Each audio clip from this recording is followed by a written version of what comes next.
Welcome back to the workshop, everybody. So glad you could be with me here today. Walter here.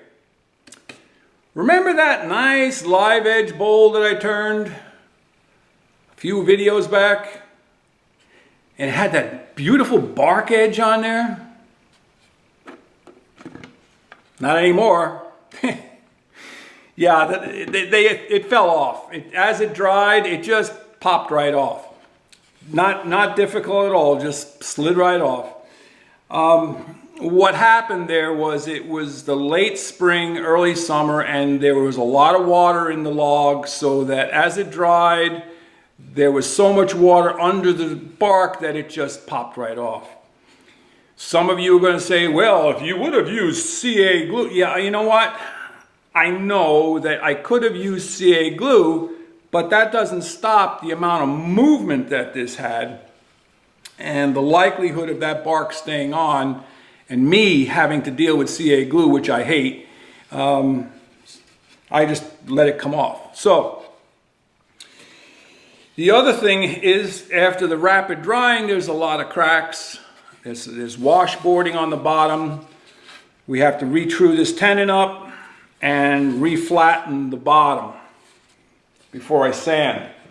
And in addition to that, those cracks have to be filled with something, which is also another design opportunity. Here's the other one. There was two from the same log. And I think this one is the better of the two. There's less washboarding. There's one major crack and a minor crack. So they'll have to be taped up on the bottom, filled from the top, let set, and then possibly filled again from the bottom. But as you can see, you know, the tenon goes oval, so the whole thing has shifted. And it is what it is. That's what wood does. But what's interesting too is it happened to these little ones that I did. I did these two little ones. And the bark just came right off. So I've already sanded this one up to 400.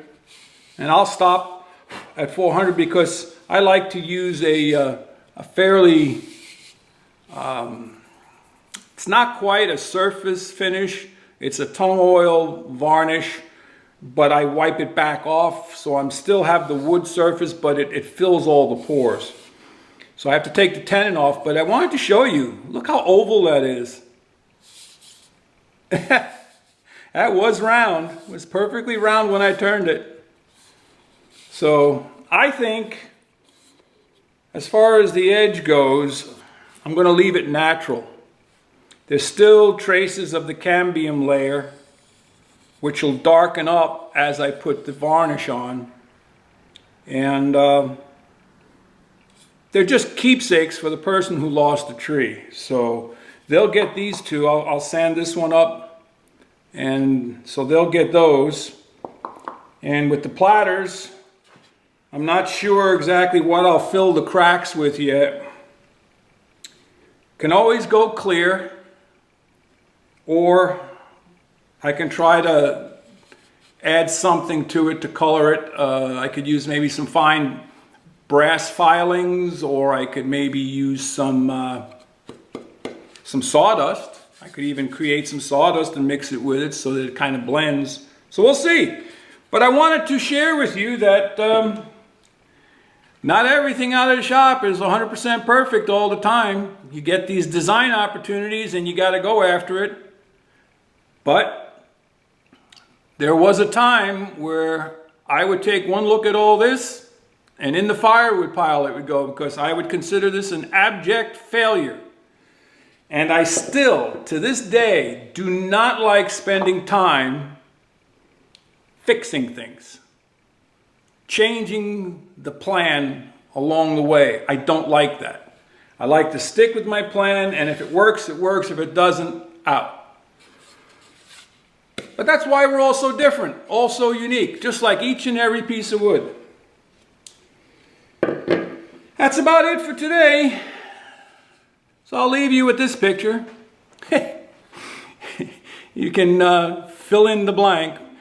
But I hope you found something useful, helpful, maybe entertaining. And if you did, give it the old thumbs up. And don't forget to subscribe. But most importantly, head out to your shop and go make some shavings. Walter out.